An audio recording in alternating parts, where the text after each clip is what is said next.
আসসালামু আলাইকুম এভরিওয়ান, কেমন আছেন সবাই? আশা করছি যে যেখান থেকে আমার ভিডিওটা দেখছেন সবাই অনেক ভালো আছেন।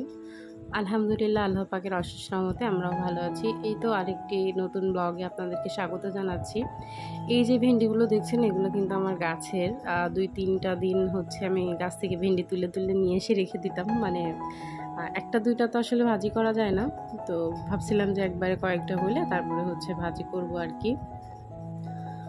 তো এই তো হচ্ছে আমি ভেন্ডি ওইদিকে হচ্ছে ভাজি বসাবো, আর এদিকে ভাবলাম একটু সেমাই রান্না করে নিই, কারণ আমার ছেলে সেমাই খেতে খুবই পছন্দ করে এই জন্য।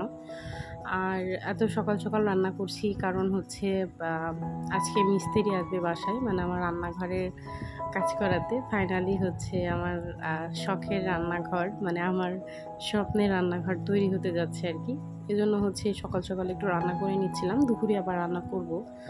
তো এখন হচ্ছে এই তো সেমাইটা রান্না করে নিচ্ছি, আর এদিকে হচ্ছে ভেন্ডি ভাজি বসিয়েছি। তারপরে এদিকে আবার মেয়েকে নাস্তা দিতে হবে, এই জন্য হচ্ছে ফ্রেঞ্চ ফ্রাই বানাবো, কারণ আমার মেয়ে হচ্ছে ফ্রেঞ্চ ফ্রাইটা খুবই পছন্দ করে আর কি। তো আমি এই তো আলুগুলা হচ্ছে একটু চিকন চিকন করে কেটে পানির মধ্যে হচ্ছে ভিজিয়ে রেখেছিলাম লবণ দিয়ে, তারপরে একটু এটা হালকা সিদ্ধ করে নিব, তারপরে তেলে দিয়ে ভাজবো। মানে এটা বেশি সিদ্ধ হয়ে গেলে আবার ভাজলে ভালো লাগে না, মানে কেমন জানি হয়ে যায়। তো এটা হালকা একটু ভাপ দিয়ে নেওয়া মতো আর কি।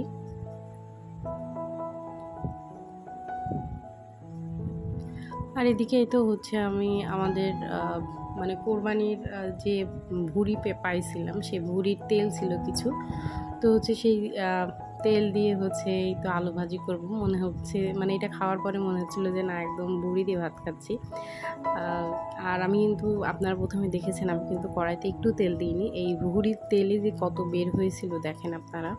মানে এই তেলেই হচ্ছে আমার আলু ভাজিটা হয়ে গিয়েছিল। এভাবে আলু ভাজি করে খাইতে কিন্তু খুবই মজা লাগে। আর এই যে কিছু তেল আছে ওটা রেখে দিলাম বক্সে করে, পরবর্তীতে অন্য কোনো দিন হচ্ছে আলু ভেজে খাওয়া যাবে আর কি। আর এই তো এদিকে হচ্ছে আমার আলুটা সিদ্ধ হয়ে গিয়েছে। তো আমি আসলে অফ ক্যামেরায় আপনার এই আলুর সঙ্গে হচ্ছে চালের গুঁড়া অথবা কর্নফ্লাওয়ার যেটাই থাকুক বাসায়, মানে চালের গুঁড়া থাকলে বেশি ভালো হয়, ওটা বেশি ক্রিস্পি হয়, একটু মুচমুচে ভাব হয়। যেহেতু আমার চালের গুঁড়া ছিল না, আমি হচ্ছে আটা ছিল বাসায়, সেই আটাটা মাখিয়ে নিয়েছিলাম, কিন্তু সেটা আসলে ক্যাপচার করতে মনে ছিল না, মানে ভিডিও অনই করিনি। পরে যে দেখছে যে আল্লাহ, আমি তো ভিডিও অন করিনি। এ তো পরে আপনাদেরকে একটু দেখিয়ে দিলাম। আমি এটাতে একটু আটা মাখিয়ে নিয়েছি আর হালকা একটু লবণ ছিটিয়ে দিয়েছিলাম, যাতে খেতে একটু মজা লাগে আর কি। তো এই তো এদিকে হচ্ছে আমি ফ্রেঞ্চ ফ্রাইটা ভেজে নিচ্ছি, মানে মেয়ের টিফিনটা রেডি করতেছি। আর একটা কথা, এই ভিডিওটা কিন্তু কয়েকটা দিন আগের একটা ভিডিও। আমি আসলে একটু ব্যস্ত ছিলাম, যেহেতু বাসায় মিস্ত্রি কাজ করছিল, যেহেতু আমাকে একা সব কিছু সামলাতে হয় আপনারা জানেন। তো যার কারণে হচ্ছে মানে হিমশিম খেয়ে যায় মাঝে মাঝে কীভাবে কি করব। তো তারপরে তো আলহামদুলিল্লাহ ভালো আছি। তো আর এর মধ্যে তো আপনারা জানেনই যে ঢাকার কি অবস্থা। ঢাকার যে মাইলস্টোন স্কুল অ্যান্ড কলেজের যে প্লেন ক্র্যাশটা হলো, অনেক বাচ্চা মারা গিয়েছে। মানে এত খারাপ লাগছিল আর 2টা দিন ধরে, মানে চোখের পাতা মনে হচ্ছে যে এক করতে পারছি না। মানে এই মায়েদের কান্না দেখে মানে এত কষ্ট হচ্ছে, বলে বোঝাতে পারবো না। আল্লাহ ওই বাচ্চাদেরকে জান্নাতবাসী করুক।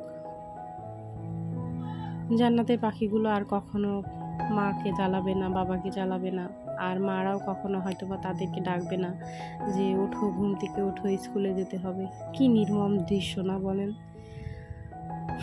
আল্লাহ সবাইকে হেফাজত করুক, আর কোনো মায়ের বুক খালি না হোক, এই দোয়াই করি। আল্লাহ সবাইকে ভালো রাখুক। তো এই তো আমার হচ্ছে ফ্রেঞ্চ ফ্রাইটা বানানো হয়ে গিয়েছে। এটা দেখেন কত সুন্দর হয়েছে। তবে যদি চালের গুঁড়া দিতাম আর একটু মুচমুচে ভাব হইতো, যেহেতু চালের গুঁড়া আমার ছিল না, এই জন্য হচ্ছে তারপরেও আলহামদুলিল্লাহ অনেক ভালো হয়েছে। আমার মেয়ে তো এটা খেতে খুবই পছন্দ করে, আবার আমার ছেলেও দেখি এটা খায়। তো এদিকে তো মেয়ের টিফিনটা হচ্ছে রেডি করে দিচ্ছিলাম, যেহেতু হচ্ছে ওই স্কুলে যাবে, 9টা বেজে গিয়েছিল। তো টিফিনটা আসলে তাড়াতাড়ি করে রেডি করে দিচ্ছিলাম। আর এদিকে কিন্তু আমার সেই ভুঁড়ির তেল দিয়ে আলু ভাজিটা কিন্তু হয়ে গিয়েছে। তো চলেন এটা হচ্ছে মেয়েকে দিয়ে আসি, ওর স্কুল মানে ওকে গুছিয়ে স্কুলে পাঠিয়ে দিই।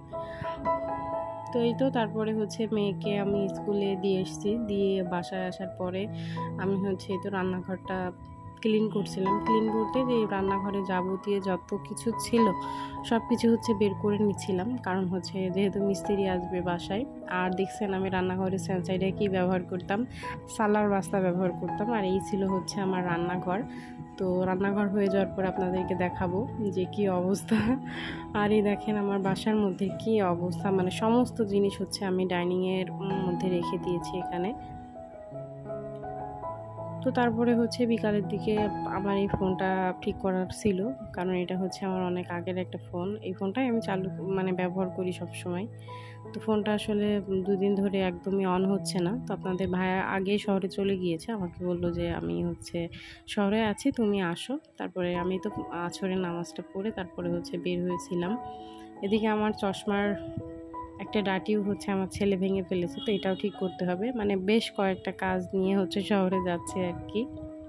তো এই তো তারপরে হচ্ছে বাসা থেকে বের হয়ে গিয়েছি। বাসার সামনে দেখেন বালু রেখেছে। আর এই তো আমি বের হলাম। এখন বাজে হচ্ছে আপনার কয়টা 5:30 যখন বের হয়েছিলাম তখন 5:30টার মতো বাজে।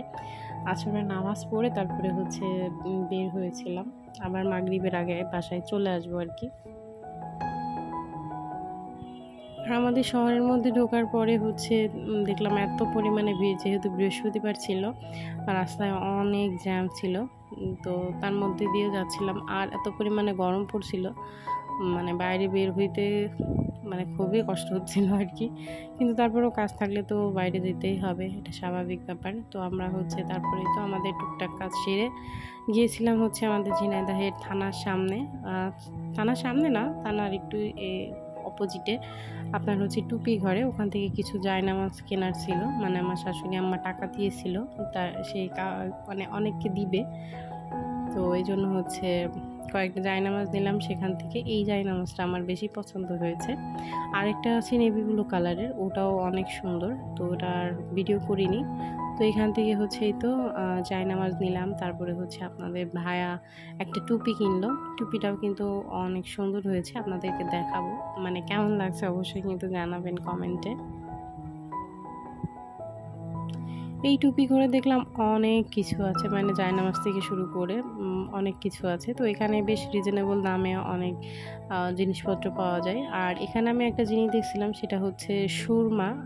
ওটা আমি অনেক আগে আমি যখন ছোট ছিলাম তখন হচ্ছে আমার ফুপি ব্যবহার করতো। আমার ফুপির ছোট ছেলে হচ্ছে বিদেশ থাকতো, মানে আমার ফুফাতো ভাই। তো আমার ভাই হচ্ছে বিদেশ থেকে আমার ফুপিকে এনে দিত। তো আমি ছোটোবেলায় দেখতাম যে আমার ফুপি চোখে দিত, ওটার ঘ্রাণটা আমার খুবই ভালো লাগে। আর আমার ফুপি যখন চোখে দিত তখন আরও খুবই সুন্দর লাগতো। আমার ফুপি কিন্তু মানে টুকটুকে পরিষ্কার ছিল, আর দেখতেও কিন্তু মাশাল্লাহ, এখন বয়স হয়ে গিয়েছে তবুও আলহামদুলিল্লাহ মাশাল্লাহ অনেক ভালো আছে, মানে অনেক সুন্দর দেখতে আর কি। তো যাই হোক হচ্ছে আমি সেই সুরমা দেখেছিলাম ওখানে। এখানে বেশ দাম কমই দেখলাম চাইছে, মানে সুরমাটার দাম কত জানি বললো, মানে যে গুঁড়াটা ওইটা কত বলেছে মনে নাই, কিন্তু যে সুরমার দানি ওটা বলছিল হচ্ছে আপনার 100 টাকা। তো ভাবছিলাম একবার নিব, তো আর একবার ভাবলাম যে না থাক, পরে এসে নিব। এটার ব্যবহারটা আসলে আমি ওইভাবে জানি না, তো আমি একটু এটা নিয়ে জেনে নিই, তারপরে না হয় নিব। এটা দেখেন এত সুন্দর, খুবই কিউট দেখতে, কিন্তু আমার তো মনে হচ্ছিল এখনই নিয়ে যাই, কিন্তু নিইনি। তারপরে এই তো দেখেন বাসায় আসার পরে দেখি মিস্ত্রিরা কাজ করতেছে। হচ্ছে তারা যে সানসাইডের উপরে হচ্ছে আপনার টাইলস লাগাচ্ছিল, তো ওটাও একটু ভিডিও করে করলাম আর কি। তারাও চলে যাবে। আর হচ্ছে মানে বাড়ি ঘরের কি অবস্থা দেখেন আমার। তো যাই হোক চলুন ভিডিওটাও তাহলে আজকে এখানে শেষ করে দিচ্ছি। সবাই খুব ভালো থাকবেন, সুস্থ থাকবেন, নিরাপদে থাকবেন। দেখা হবে খুব শীঘ্রই পরের আরেকটি ব্লগে। ততক্ষণ পর্যন্ত কিন্তু পাশেই থাকবেন। আর এখনও পর্যন্ত যদি আমার ভিডিওটা আপনারা দেখে থাকেন, আমার ভিডিওটিতে একটি লাইক দিতে ভুলবেন না, আর চ্যানেলটা সাবস্ক্রাইব করবেন। আর আমার ভিডিওটা কেমন লাগলো অবশ্যই কমেন্টে জানাবেন। তাহলে আজকের মতো আপনাদের কাছ থেকে বিদায় নিচ্ছি। আসসালামু আলাইকুম, আল্লাহ হাফেজ।